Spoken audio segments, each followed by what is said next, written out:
Hello. Hello and welcome, everyone. I'm just going to do a slow start here while our attendees join the call.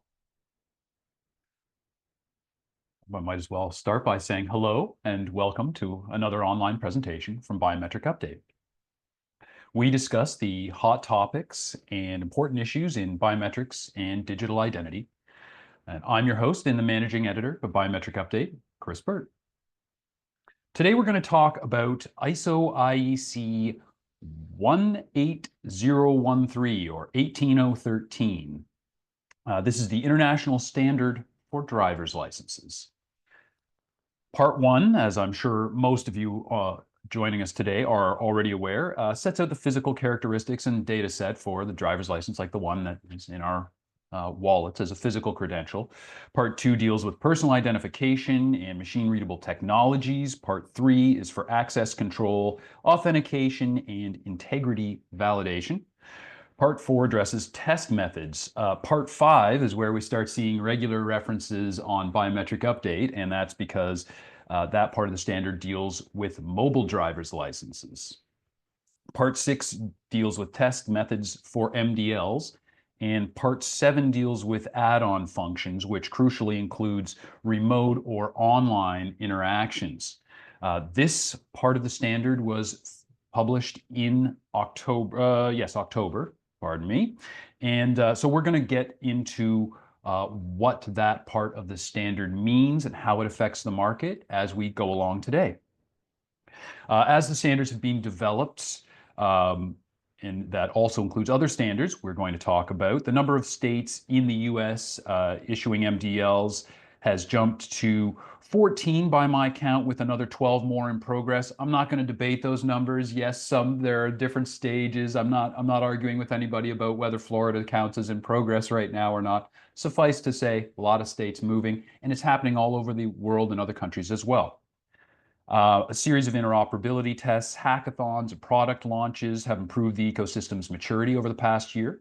And regulations in adjacent areas, for instance, digital wallets, have brought mDLs still closer to wide adoption and use as digital IDs. Over the next hour, we'll explore the latest insights into how mDLs interact with issuers, different digital wallets, various applications and relying parties.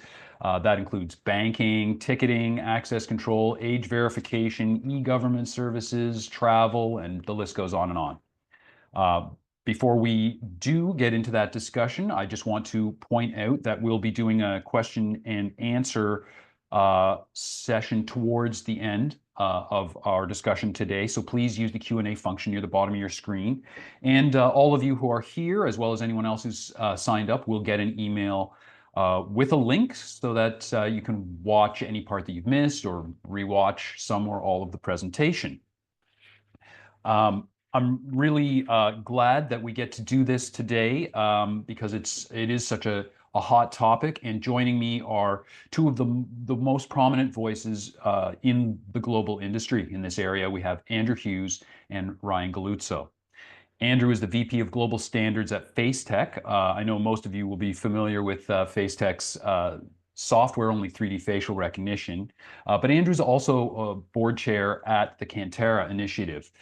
So he comes at the issue we'll be discussing today from two certainly related but somewhat distinct perspectives. So how are you doing today, Andrew? Doing very well. Happy to be here. This topic takes up most of my working days, I think.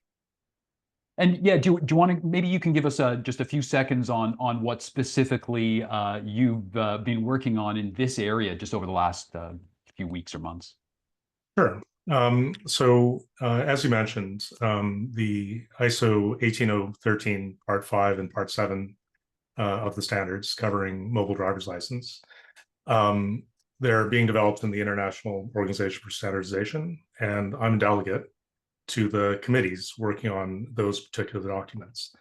Been working with the collection of experts around the world since 2019, I think I started there. The specification's been well underway since then. And we have an absurd number of meetings talking about what should go in, what's in scope, what's out of scope, of the mobile driver's license, how to deal with the current state of technologies. Even though we don't specify technology, we must be implementable. And what's coming up in the future. So today's main topics are around how should a mobile driver's license interact in an online world, because that's where everyone's interest is. The in-person stuff is great, but the world is online. That's really where it counts.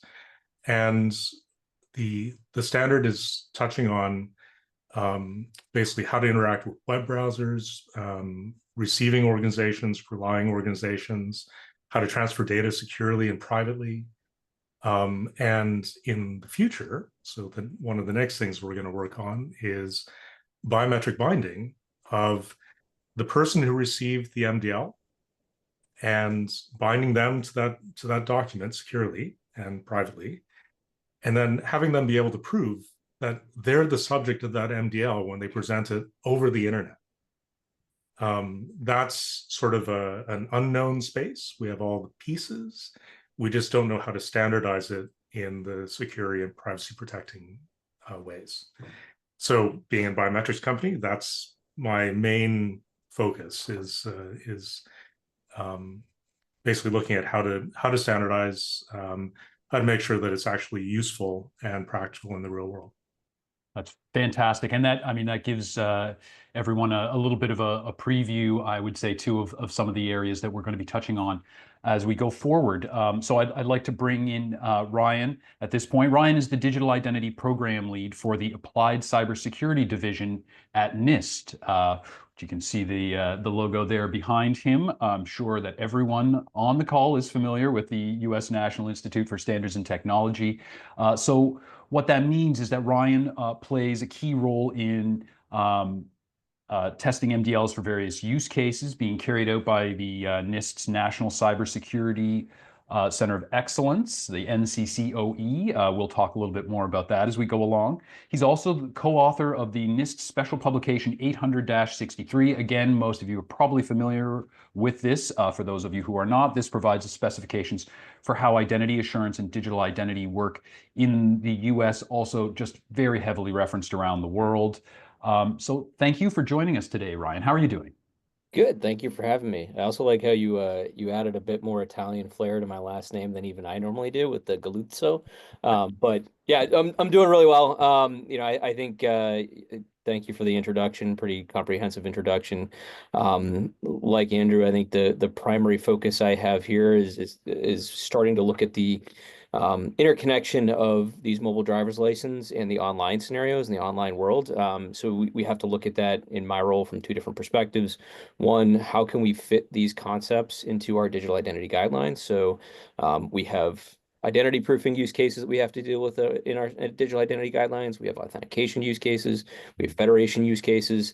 And really, the concept of wallet-based credentials like this, mobile driver's license, really starts to blur some of the lines between all of those different concepts because of the usefulness and the viability of these kinds of credentials to support different use cases. So we're starting to figure out within the context of 863 how we take those, fit them into that particular set of documents, how they support different aspects of assurance and risk mitigation in the identity proofing scenarios. What's the best options for when you start to look at them from an authenticator perspective, and then also starting to look at how they fit into the context of conveying the information that's stored there. So the kind of part 7 part of the conversation that we're discussing here. And then from an NCCoE perspective, our focus, and for those of you who aren't familiar with the NCCoE or the National Cybersecurity Center of Excellence, this is a place where NIST brings together collaborators from across government, from across industry, and really focuses on how do we take the words that are in standards and kind of start to transition them to code and implementation, and how do we deal with some of the lessons learned, identify the potential challenges, and provide guidance so that when organizations go to start using these standards, they've got a little bit of like a tactical roadmap for how they go from the standard itself to an implemented process.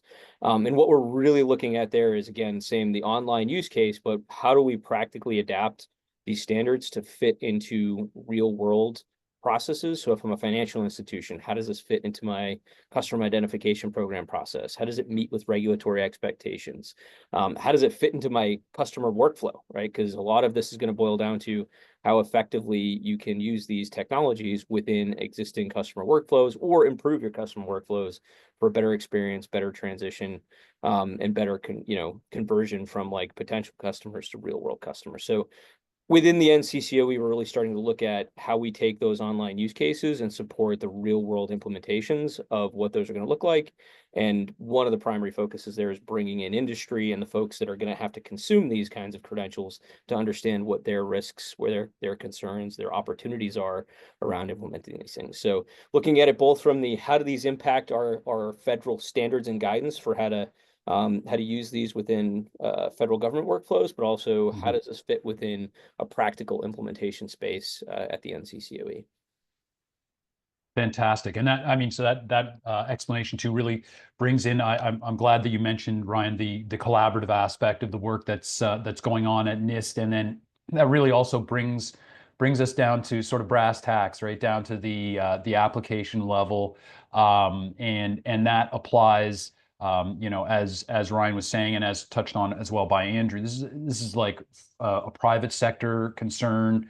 I'm sure many of you on the call are looking at it from that perspective. Also very important from a public sector perspective in terms of public service delivery, in terms of national identity sort of considerations. Let's not say national identity system for now, but it's all part of or connected to mDLs right now. That's why we're holding this webinar. This is our last one of the year for Biometric Update.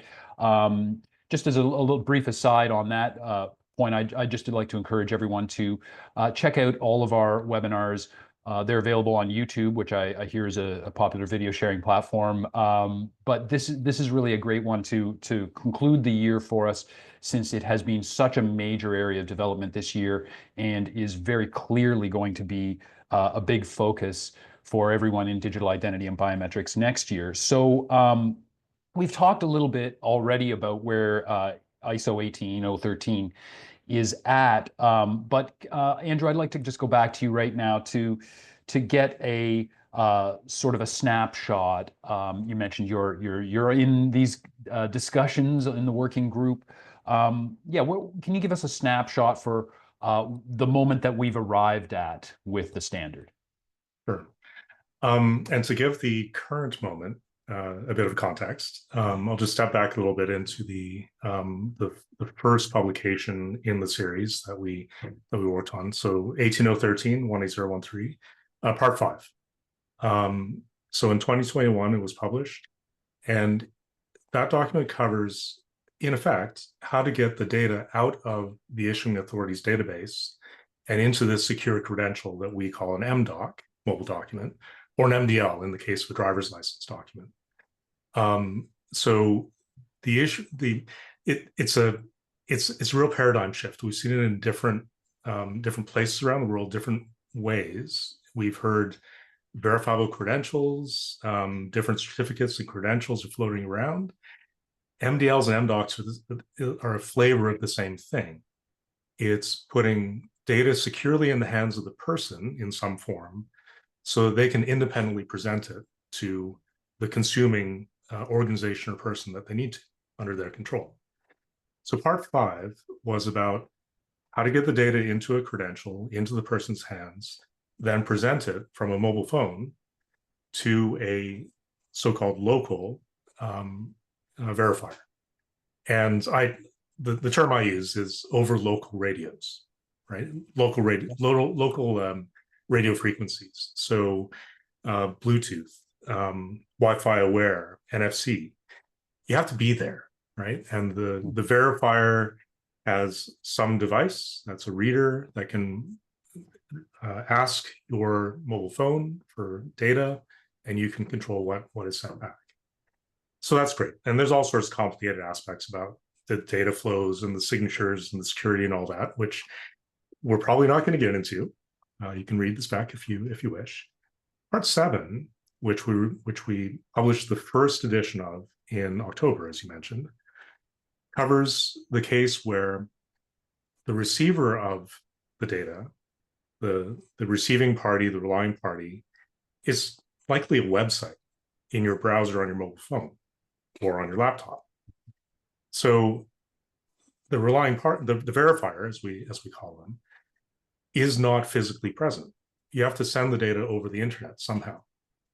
And that's what 18013 Part 7 starts to cover. So issues like how do you know that it's actually a valid verifier? How do you authenticate? How do they authenticate you when the situation arises? How do they know that the data that you're presenting is authentic and genuine and issued by the issuer you claim it was issued by, right? So all those sort of trust and security and privacy issues, we've laid the groundwork in the first edition to extend on into future scenarios. The first scenario is very, very simple. We considered a simple web view, simple web browser on a mobile phone. And we've sketched out using some early versions of OpenID standards, how to request and present the mobile driver's license from a website, to a website from your local wallet, right? Next editions, which we're discussing now and trying to set the scope on and set the parameters on, we're looking at updating the version of OpenID for verifiable presentation, which we'll talk about later on, to the current version, because time has moved and standards development organizations have their own culture and timelines and workflow and procedures, and they never mesh perfectly. So we're in a timing sort of synchronization thing right now. So the second edition will start to address other scenarios for presentation of an mDL over the internet. And we'll see a few editions come forward over the next year, 2 years, that have more and more enhanced functionality that suit the what we see in the market, the feedback from implementers as we go forward. Perfect. So great. Hopefully that isn't too long an answer for a simple question.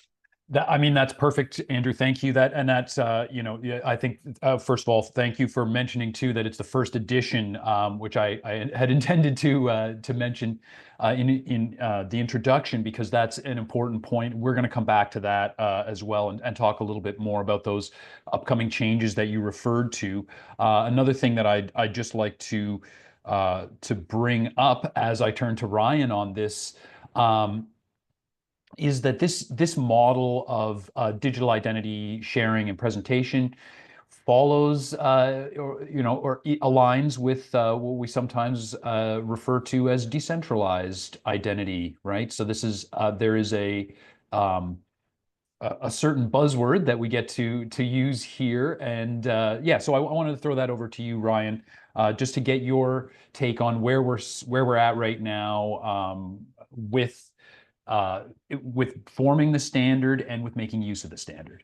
Yeah, I mean, let me touch on the decentralized thing first. I'm not going to get into the debate about what's decentralized and what's not, because there are very intense lines drawn on many different sides when it comes to what constitutes decentralized or not, whether you can really get decentralized when, at the end of the day, there's still like a DMV or something that's got a centralized database. So I don't want to get into that debate. I think, one of our focuses is to the greatest degree possible to establish the standards that can support multiple different credential types, multiple different data models, right? So as Andrew kind of hinted at, this idea of like the verify. So we've started to use this term verifiable digital credentials as kind of like our catch-all for the concept of what we consider to be something that's independently verifiable through cryptography. Obviously, digital is something that can be presented in both online and physical scenarios through digital means, and a credential is something that says something about you. So we've been trying to use that to try and steer clear of mDL versus, or mDoc versus, W3C verifiable credentials versus whatever's going to come up next, and SDJOT, and all these other forms and functions that can actually be the credential format that gets used. Ultimately, regions, organizations, industries, communities are going to pick the model that works best for them.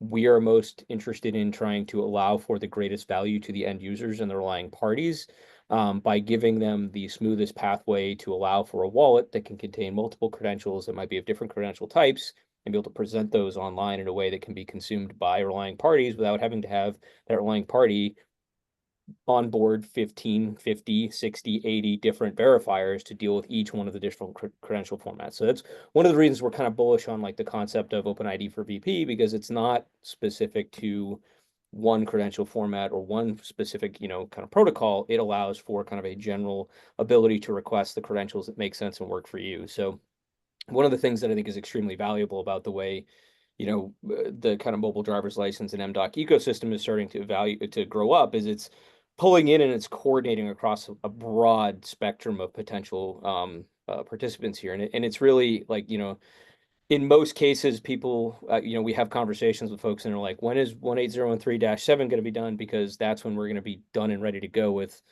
mobile driver's license and verifiable digital credentials. What they don't know is there's this long tail of, okay, we got to make updates to OpenID for VP, or that needs to go in first. And maybe there's going to be other, presentation and request formats, and they might need to go in. And then we got to look at things like the encoding models and, all of these other different kind of flowdowns. We had a huge conversation a couple of days ago about the encryption algorithms that are going to be used and whether some of those encryption algorithms still need to be updated. Like, so there's this long flow of other standards that contribute to this one set of standards working that does actually require a pretty like ecosystem wide, it takes a village approach. So, our view on this is again, to focus as much as possible in the online scenario of using that presentation protocol as essentially the interoperability layer to allow for different communities, different organizations to have the credential and credential format and credential types that work for them. But then to allow for that end user to not have to have 50 wallets and that verifier to not have 50 different, or that relying party not have to have 50 different verifiers to support it. So, I mean, as far as the current state of things, right, 18013-7 came out in October. They had the initial set of protocols, so OpenID for VP, as well as kind of the website retrieval model. But alongside that, and at the same time, there's been a lot of coordination going on with OpenID Foundation as well as W3C for the establishment of a digital credential API within the browsers that will help allow for more effective, more privacy preserving, and to a degree more secure requests for the credentials that are stored in a user wallet, as well as a way for that user to more effectively select the wallet that they would like to use within a specific presentation. So that digital credential API is going to sit in the middle there and be able to provide a more effective experience between the website and the end user's kind of wallet storage location, as well as being able to provide, a kind of more effective way to help prevent things like phishing of the QR code that's used to do the engagement. So that's tying together W3C, OpenID for VP as a profile, and then, to an extent, the FIDO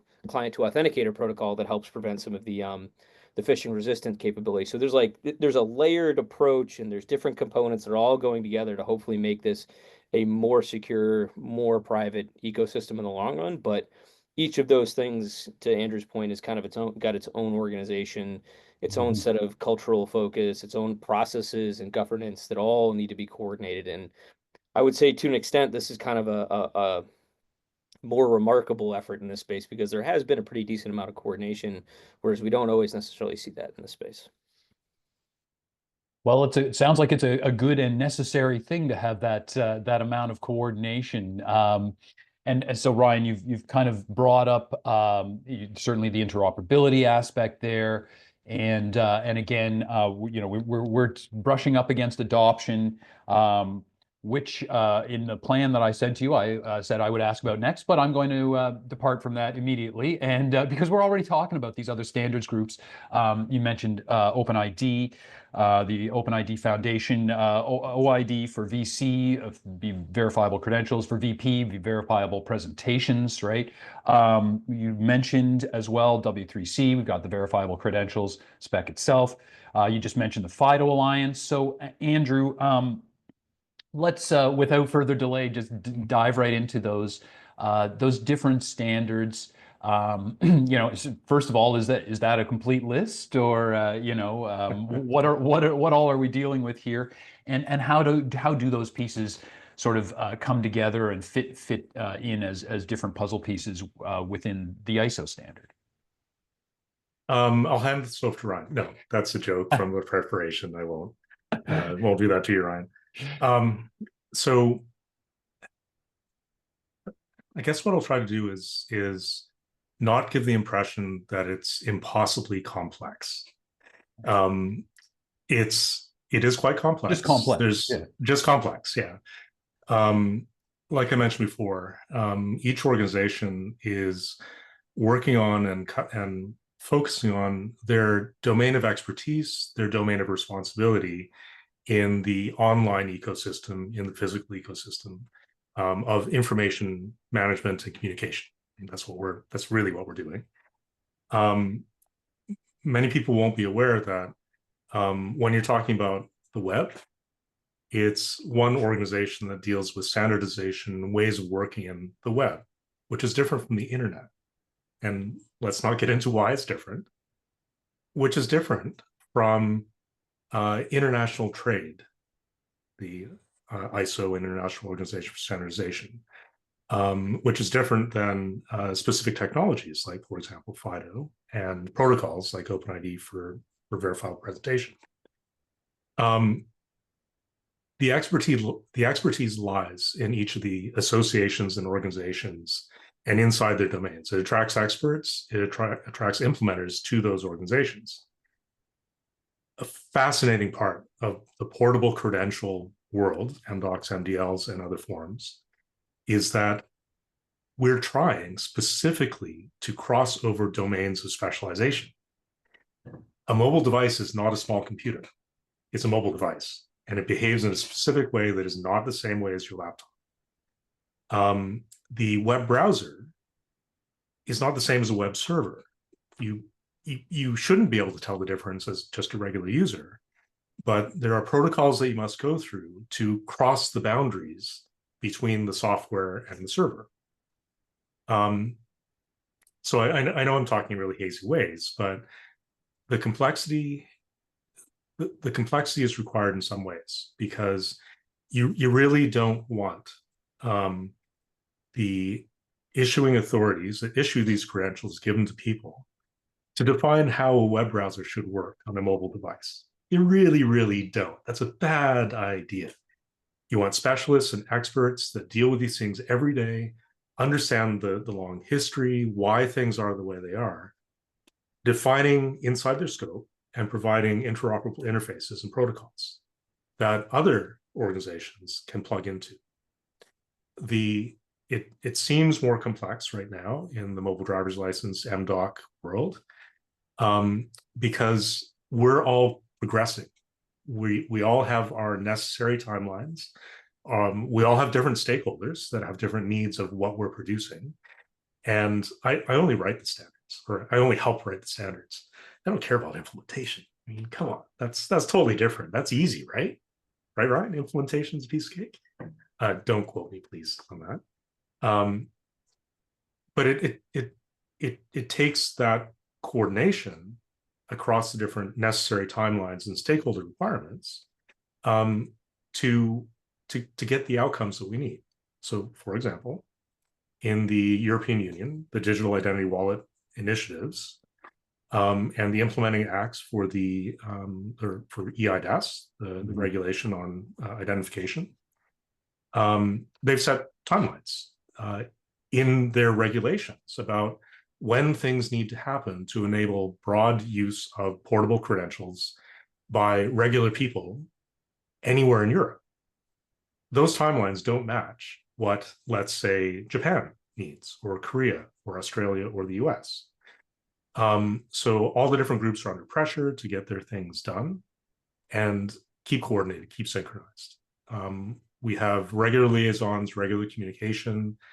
We're doing what we can to push all the deadlines to be in at least the same year. But there's, some of this stuff is actually truly complex and does take time.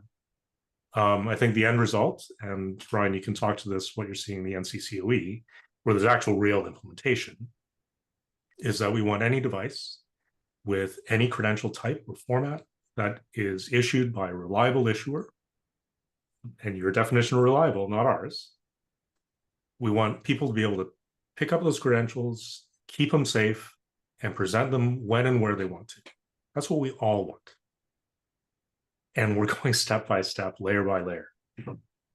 So And I those hope that steps and answers the layers, question, right? well, the steps, yeah, absolutely. But the steps and layers, some of those steps at different layers are being handled elsewhere and then pushed up to ISO essentially, right? Yeah. So, an analogy, a flawed analogy is, you don't want a battery materials scientist to be working on air pressure characteristics of your tires, right? So they're different bodies, different specialists do the different parts to make an electric car. Similar things work in software and hardware, on the internet and online. Perfect. Absolutely. And so, Ryan, yeah, I mean, would you like to weigh in on that and maybe NIST's perspective and as well as the other organizations? Yeah, I mean, I don't know that there's a lot more to add to what Andrew's already kind of pointed out, other than, our goal is to collaborate and coordinate to the greatest degree possible, right? I mean, we have a broad set of use cases in the United States that need to be dealt with, from U.S. government to U.S. financial services, as you kind of indicated earlier. And so we do want to make sure that everything we pull together and everything we kind of bring to those organizations is representative to the greatest degree possible that we can bring. So, I mean, our goal has been to engage with, we have representatives like my colleague Ketan Mehta, who is in Working Group 10, working on the ISO standards. Myself, Andy Regenscheid, and others are engaging in W3C and engaging in OpenID Foundation. Like we consider ourselves a contributor and hopefully someone who's helping to coordinate and bring a lot of these things together when it comes to helping to glue the things into a cohesive ecosystem. The one other thing I will add before jumping back to Andrew, who's chomping at the bit, is we are doing what we can as well too to try and bridge some of the gaps that exist between different jurisdictions. So, we work very closely with our colleagues in the European Commission. Obviously, they have their own timeline for what they're putting out in the European Digital Identity Wallet, as Andrew indicated. But there are areas and possibilities and opportunities for us to coordinate and make sure that as everyone is developing their own kind of jurisdictional expectations, they are still thinking about both the standardization approaches that are occurring around the world, as well as what can be done to help actively demonstrate the value of cross-border use cases, right? At the end of the day, to Andrew's point, being able to give people reliable digital credentials that can be independently verified and presented online, regardless of where you are, gives a lot of value, particularly to digital commerce, cross-border trade. And so there's a lot of economic and political incentives to kind of line up some of these things. So we are doing what we can from the technical side to help build out that lowest layer of technical interoperability that can allow our friends in the policy space to then layer on whatever the kind of policy requirements are that will ultimately end up supporting those. So we are doing what we can to coordinate. Again, we work very closely with the European Commission. We work very closely with our friends in the UK and Canada, Singapore, like all around the world. We're trying to do what we can to help identify opportunities for streamlining the requirements process to our friends in the standards development bodies, as well as make sure we identify potential areas for practical real world areas to collaborate and demonstrate the value of these kinds of credentials operating across borders. And Ryan, I just want to ask you a question, if you don't mind, Chris. So as I mentioned, standards writers, we develop perfect documents. They're absolutely perfect. They work perfectly, right? In the ideal platonic world. sense. Yeah. Oh, yeah, absolutely. Yeah. That's sometimes No flaws at all. platonic sense. Yeah. So one thing with the NCCoE and NIST, and I'm not deeply involved or deeply aware of what's going on in the NCCoE, and I know we're touching on this later, but let's go right now. Yeah. We absolutely rely on implementation and real world, because standards writers work in our little silos in our organizations, and we don't see the gaps between other organizations and us because we work in our specialization. What sorts of use cases are you looking at in NCCoE, and sort of what stage are you at? Because we want to learn, like, you know this, we talk about this all the time, right? Yeah. Where are you exploring for the value proposition? Yeah, great question. I think Chris was going to ask it, but I read ahead. But not as well. So you phrased it let's perfectly. go. So the three things we're really looking at, and we're kind of phasing the approach to how we execute this, is we're going to explore three core use cases. The first use case, as I had already mentioned, is we're exploring how can you use these mobile driver's license, verifiable digital credentials to establish an online financial services account. So in particular, we're starting to bring in from financial services. We have 6 different banks. I'm not going to try and name them because if I name them and I leave someone out, they'll be angry, but they are very large financial institutions and they are providing us the core requirements, right? Like not the requirements for like, hey, this is what, the technical specs are of the mobile driver's license. It's like, hey, I have the following actual things that I have to implement You in order got to to meet not your get AML absolutely requirements. destroyed by my regulators. So how do I set those up? So we're working with them to identify those requirements, working with them to lay those out into a workflow. And then what we want to be able to do is illustrate a mapping essentially of here's how you do it today. Here's what it might look like in the future. And be able to illustrate both like the security properties that are improved, the fraud prevention properties that are improved, but also this is how many fewer clicks it takes. This is how much more value it brings to that end user from a user experience. We're bringing in folks from both our financial institutions and the financial institutions are bringing us their fraud teams. They're bringing us their customer experience and customer conversion teams. They're bringing us their web design teams. Like they are bringing in the whole kind of kitchen sink when it comes to bringing people to the table to talk about these things. The next use case we're going to work through is government services. So we are working actively right now to try and recruit potential participants for that. I will hopefully be able to work with some of our colleagues in government like GSA and login.gov, but also with some states that want to kind of eat their own dog food on this. Like, hey, I'm already issuing verifiable digital credentials and mobile driver's license to my state residents. Why then are they going to go to, a different state agency and have to use some kind of KBA or something like that to get access to their healthcare benefits or something? It's like that's how we kind of illustrate some value here to those states where what they're issuing is not only valuable to their residents, it's also valuable to them as a service provider and as a relying party. So we're looking to bring some of those use cases together to be able to illustrate a pretty consistent way that MDL can be used both for access to federal services and federal benefits, but also potentially to state level benefits and services. And then you've got an individual who's got one credential that can be used to give them access to everything they need as a resident of the United States. The last one we're going to look at is from a healthcare perspective. We haven't really scoped that out to the same degree, but we're really open to the idea of additional types of digital credentials. So maybe not just a mobile driver's license, but maybe a digital insurance card that has been formatted in an MDoc or as a W3C verifiable credential. And how can that potentially be used to in conjunction with something like an MDL to allow you to do online visits or to register better online or to do even potentially like an in-person registration where you don't have to fill out 72 different forms, get a copy of your driver's license and your insurance card, like make that process both more secure and effective and ideally more, customer driven. So we're looking at those 3 use cases. Biggest one right now is the financial services one. And then we're going to hopefully be able to refine that value proposition of not just why this works, but also how it works better than what we have. This kind of the steady state in online identity proofing, verification, and in particular things like account recovery as well too. The last thing I will note is we want to create this as part of a feedback loop to the standards development bodies, right? We are still NIST, and even though this project is more focused on implementation, we want to make sure that we are directing lessons learned back to ISO, back to OpenID Foundation, back to W3C, so that as we learn from that implementation, we can make sure that the standards and protocols kind of evolve with them as well too. In particular, like the relying party views on these things, because sometimes, when the standards get developed, if those relying parties aren't in the room with, which frankly, they're not always there. I mean, we've got theoretically millions of potential relying parties for these things online. How do we start to aggregate some of what was the expectations are from a risk management perspective from different communities and different relying parties to be able to provide those and make sure that these are tools that are going to be useful, because the worst case scenario is we get to the point where we all have MDLs and the only thing you can do with them is maybe go to TSA. Well, We need to drive, make Frank, to drive. drive Come on. adoption. What's that? What about driving? I mean, you can drive without your physical license if you want. So, Yeah, fair point. Fair point.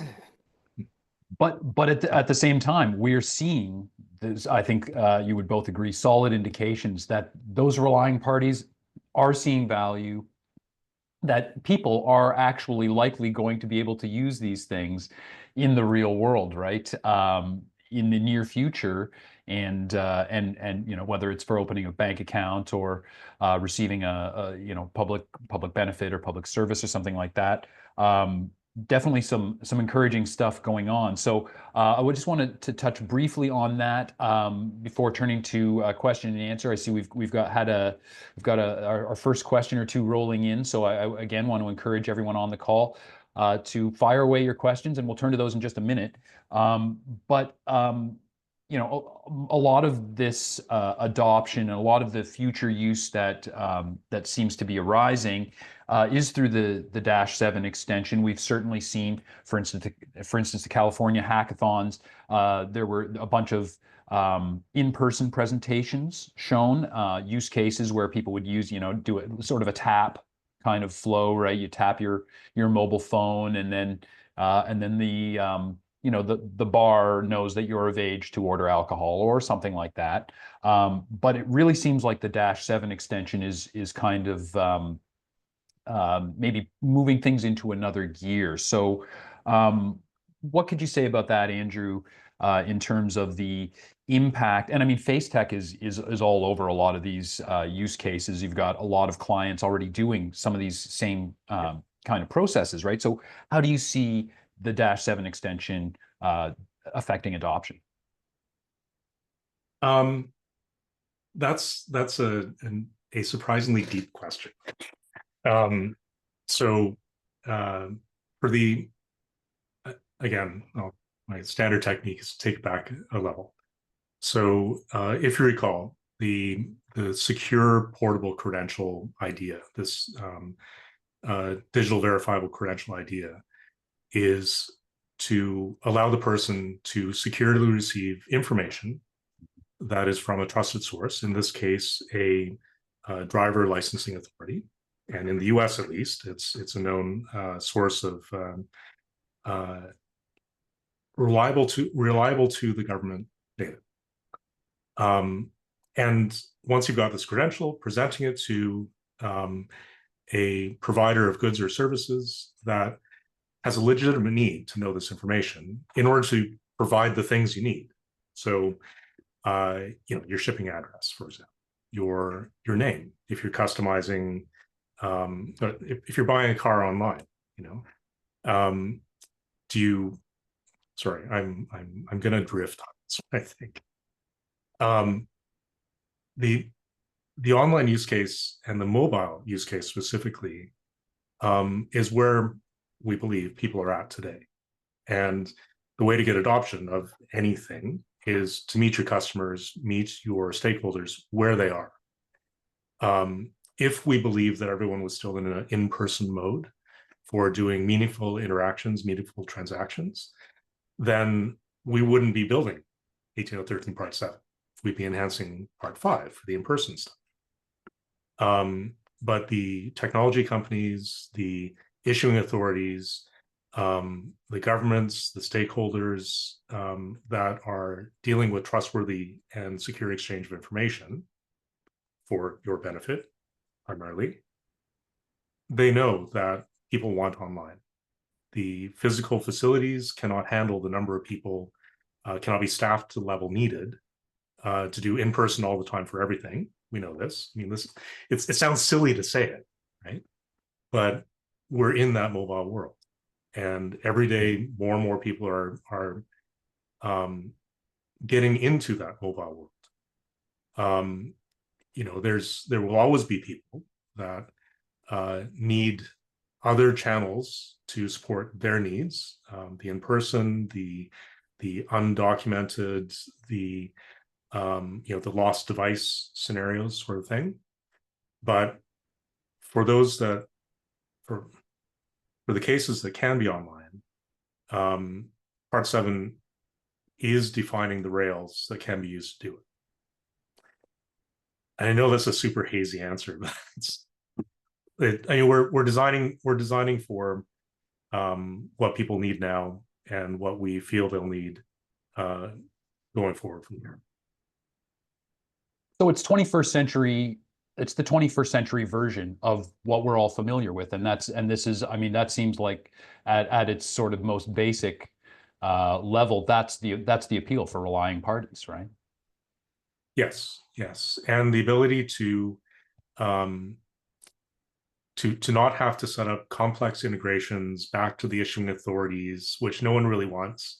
People don't really want it. Relying parties don't want the expense. It's risky. There's lots of threats. Yeah. So that's why this idea of a portable credential with verified information is so attractive. You can let people and verifiers interact in the way they expect to, in more or less natural ways these days, without incurring massive expense for infrastructure that really isn't necessary in the broader sense. And while having assurance of the trustworthiness of the data and so on. So, and now Ryan, you're talking to the relying parties, right, in this in the NCCoE project, and yeah. So, can you add anything in terms of what you're hearing? Yeah, all those About arguments this? sound great. They're not all resonating as you would expect with a lot of these relying parties, in particular in the regulated industry, where I think there's a lot of education that still needs to be done about what these kinds of credentials are, how they function, how they operate, most importantly, how they compare to a lot of what is being done today, right? Like I think there's within, in particular, regulated industries, there is a kind of pattern that people fall into of this is an acceptable format because this has been accepted by the regulators and because my auditor has said this is good to go, and it's been kind of it's become kind of a standardized pattern within the industry. If you're going to break from that, you need to have a really strong, well-structured value proposition that is clearly articulated and well demonstrated. And I think we're starting to get there. I think a lot of the things that Andrew brought up are things that are like that pique interest, but I think we also need to be able to balance this into how do we improve that user experience, right? Because like if this is going to cause any more than one click that they do today, probably not going to get adopted. If this is going to take 2 or 3 milliseconds longer, maybe not quite that granular, but like you really need to think about what the user experiences of this in addition to all those security benefits and values, and then also start mapping those things back into, I think I brought it up earlier, the regulatory environment and how this addresses regulatory risks and threats that they're obligated in the financial services industry and the government industries to actually deal with, right? They know how what they do today is accepted because it's been accepted already. They don't know how this is going to be treated in the future. So we are focusing on that kind of relying party pitch, in addition to working with like the relying parties fraud teams and customer experience teams, and bringing our own human-centered cybersecurity folks in to look at the kind of workflows and experience and communicating things. Because again, this is going to be a different workflow. You're going to bounce back and forth from an app to a browser. You're going to go from one app to another app. You're going to go from a browser on your laptop to your mobile device and back to the browser. So there's patterns that are going to be different from what the user is used to when they just open up their mobile banking app, type in name, address, social security number, click submit, get an email 5 days later and say you're good to go. It's going to be a different experience. And it can be a different experience in a good way, or it can be a different experience in a less enjoyable way if we're not able to structure it effectively around what user expectations are and customer experience is going to look like. So being able to actually work our way through that, one of the things we're actually really focused on right now with the FIs is where does this stuff happen in the workflow? What does it feel like to the end user? And what's going to cause disruption? So like we're going through an entire wireframing process right now before we even finish all of our kind of development to be able to say, how does this flow from an end user perspective? And how does it fit into how your customer experience is actually supposed to work, in the long run? So yes, there is definitely a lot of value to this, but there's a lot of education that still needs to be done on the relying party side. And I would also say that a lot of the relying parties, we'll ask them questions and they're like, we got to go back and figure this out still. So there's a lot of understanding that still needs to happen and a lot of bringing the relying parties up to speed. And again, I will note that like some of our relying parties are like, oh, we've been thinking about this for 5 years and we're ready to go. Others are like, we're catching up. So being able to have that ability to bring a community up to speed together and think about these things as a group has been, I think, extremely effective to both refining the message as well as refining how we actually leverage and use these things in particular workflows. Great. Well, I think we're all going to be looking forward to the results and to sort of where you get to on those various consultations and yeah, and seeing where the standards help push the user experience too. I would like I to will jump. actually add one more quick thing, shameless Yep. pitch. We actually published the first draft of the requirements to a NIST.pages.gov account a couple days ago, or maybe yesterday. Actually, it was yesterday. So I can drop that link in here. Folks can go take a look at them. You can provide comments either through an email or through a GitHub issue. We'll also be shortly publishing architecture and kind of workflow diagrams, probably sometime into the new year, depending upon what happens this weekend. And yeah, so Merry I Christmas, Ryan. what's that? Merry Christmas. Merry Christmas, yes. So yeah, we are also not just focused on our specific collaborators. We do want feedback from a broad range of folks. So I will make those available as part of this presentation. Everyone on the call is you're here, you're interested, you're engaged. So there you go, right? Please do continue to be involved. I want to go now to, we've got a few good questions here, and we're running low on time. So thank you to everyone who's posed them. John Fisk asks, lauds both of you, and says, bottom line, when do you think standards will be ready for true online verifiable credentials at the national scale in the US? Not asking about user adoption, but just clear wallet standards. Who'd like to take a crack at that one? Prediction time. I don't want to get too bullish, but I mean, Dash 7 already exists. I would say the ideal version of it doesn't exist yet. I think we need to get the version that integrates with the Digital Credentials API and provides for the profile of OpenID for VP that works with that Digital Credential API. But I think based upon the timelines we've heard, ideally this summer sometime. Mhm. That again, that's the standard is available, but these things are also going to continue to evolve. The way OpenID Foundation works is basically these are kind of living specs, and they continue to grow over time as use cases and improve. But I think a final version of Dash 7 with hopefully those kind of components, and the digital credential API will say later this year sometime, maybe early next year if things get derailed. Andrew, do you want to weigh in on that one, or is it best? It all depends on what perspective the question is being asked. I mean, in the longest term sense, this is a full digital transformation of all physical and online services. So generational change is what we're talking about here. The earliest dates are in 2025. But you've got to remember, issuers need to issue, and relying parties and verifiers need to verify and do their stuff. If their implementation timelines, so let's say you're a big retailer and you only get to do one big project every 3 years for the capital investment. If they just did one, we're waiting 3 years. Right? We don't have a choice. Standards writing, the world's already perfect, right? So I think there is obviously no answer to the specific question. We can hope that the specific usages and use cases of value come first. That would be ideal. But look for some really interesting and useful ones in 2025. And beyond that, how long did it take for driver's licenses to go from paper to plastic?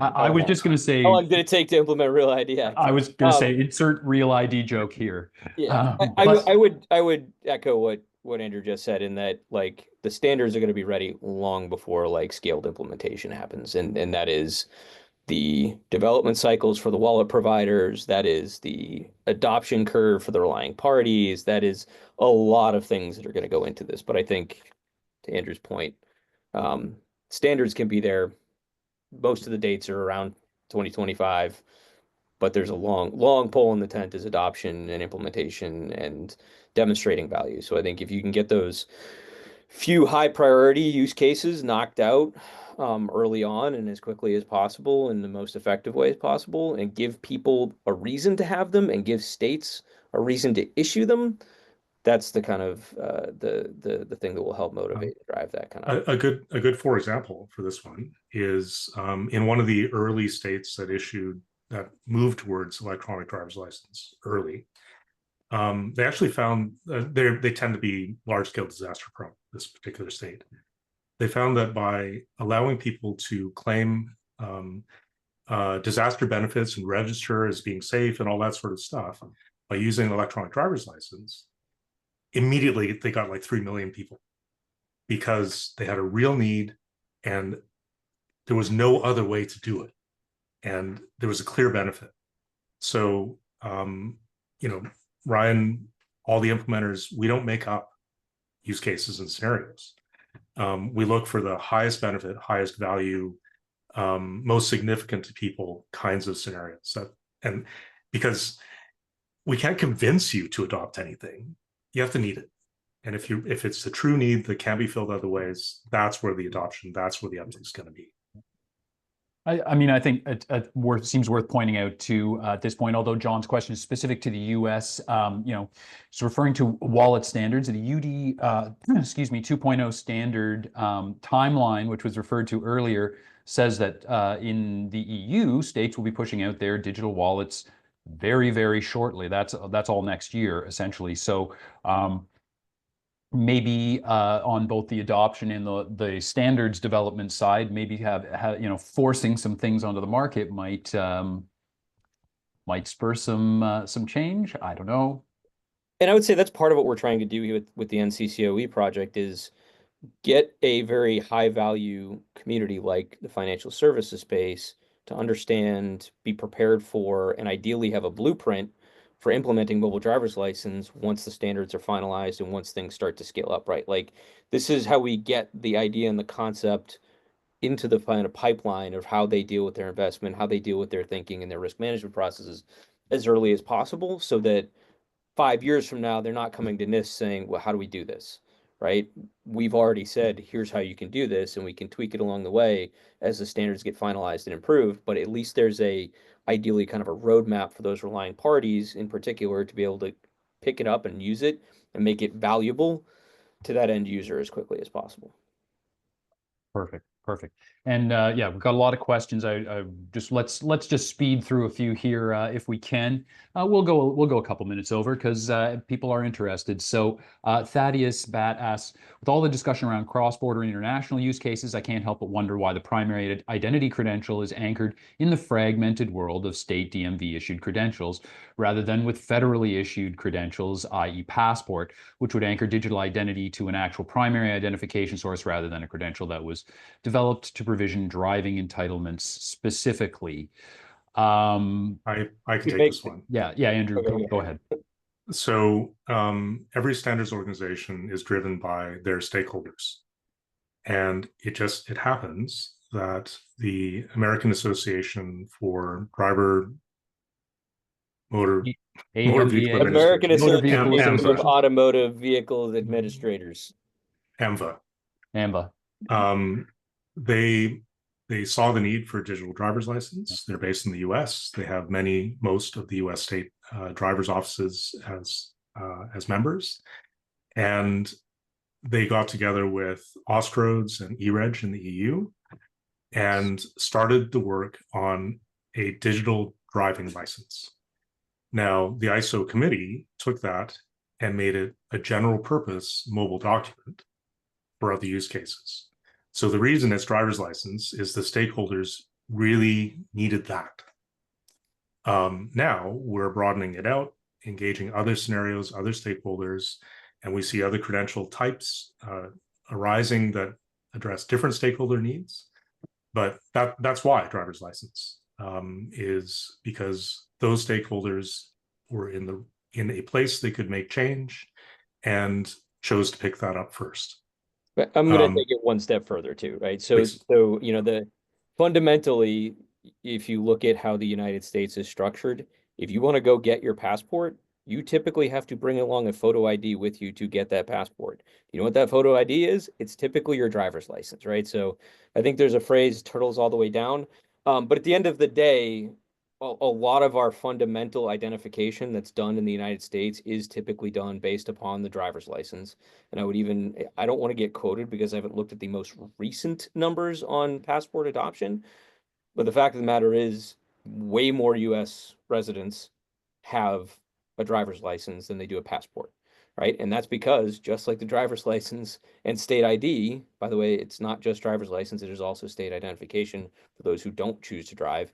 A passport is about a privilege to travel overseas and claim citizenship or residency within the United States when you travel overseas. So it's also not purely designed as an identification document. It is more designed as a demonstration of a specific privilege or a right to go do something just like a driver's license is. So sure, do we want to see a digital form of the passport that is as strong and viable as what we're going to hopefully see for mobile driver's license? Absolutely. But does that give you the coverage you want within the United States and the population of people who have to be able to use things to identify themselves online and in person? No, it's not going to get you there. So the state driver's license and state DMVs are a critical component of how we identify Americans across the board. And so I think it's going to have to continue to be a key focus for a lot of our identification efforts in the US overall. And the MDoc spec broadens it The too, MDoc right? spec So, can be used for more than just driver's license. It's just one, to Andrew's point, the focus of that group was on that kind of a document. And two, from a strategic perspective in the United States, driver's license and state IDs gets you a much larger portion of the United States population than focusing on a passport. yeah, and we'll see what the European EU member states end up issuing to go in their digital identity wallets. You got national IDs in play there as well as passports and stuff. So I think there's a little bit of wait and see. But yeah, let's do a quick like lightning round on a couple more questions before we call it a day here. We've got a question: Are Apple and Google working closely with ISO on 18013? Yes. Yes, they are. They No, are. they're very valuable partners because they give us insights into implementations, but they're not the drivers of the conversation. Sorry for the pun. But they're part. They're part, Yeah, yes. that's great. Radomir asks, as a trade facilitation consultant, my use case is submitting MDL in advance electronically to border police and customs. It is already possible to use the MDL via NFC. It would be better to submit it at the point of origin or loading. Implementation would be a bioceanic corridor, Brazil, Paraguay, Argentina, Chile, and vice versa. Please confirm this is all doable. Is this something? I mean, I think I'd need to know way more about what the use case is. So MDL, maybe a like follow-up. Advanced Electronic Travel Authorization kind of thing, like something like that. I mean, from the casual observer's point of view, it certainly seems like something that could be doable at some point in terms of. Yeah, so it's use cases like that are well in the scope of what we're hoping implementers will do. Yeah. So yes, when the systems are built and rolled out in those scenarios, absolutely. Are they possible in the context of the standards? Absolutely. Can you do it today? Maybe not. Maybe not today.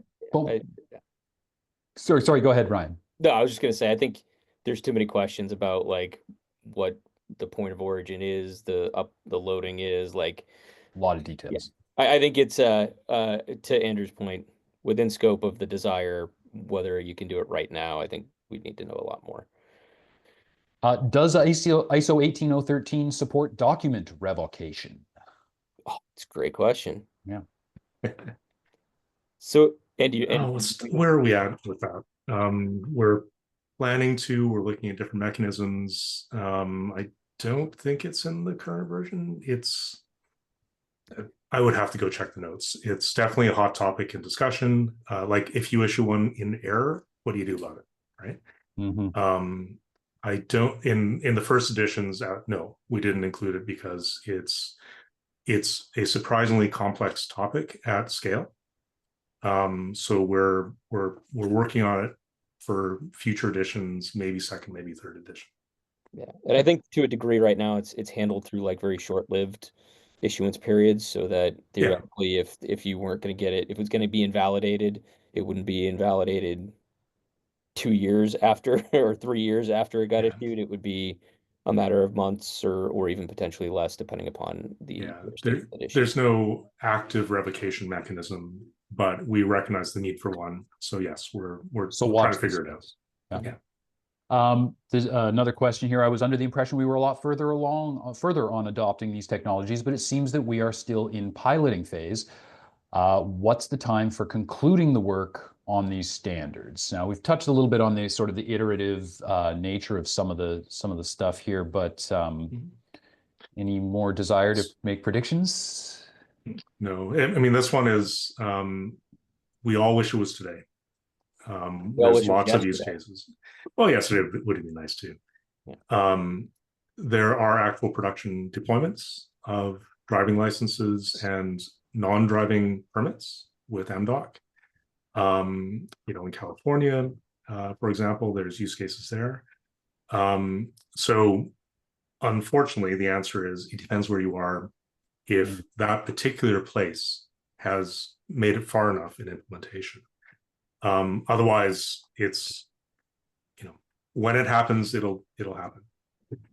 Yeah, and Australia, for instance, has made some. There have been some really fast strides made just recently in Australia, and so like the pace seems to me to be fairly uneven. The point of progress and the pace of progress is uneven, right? Yeah. And the standards are reasonably well proven for the stage that they're at, so the pace of acceleration is growing. Yeah.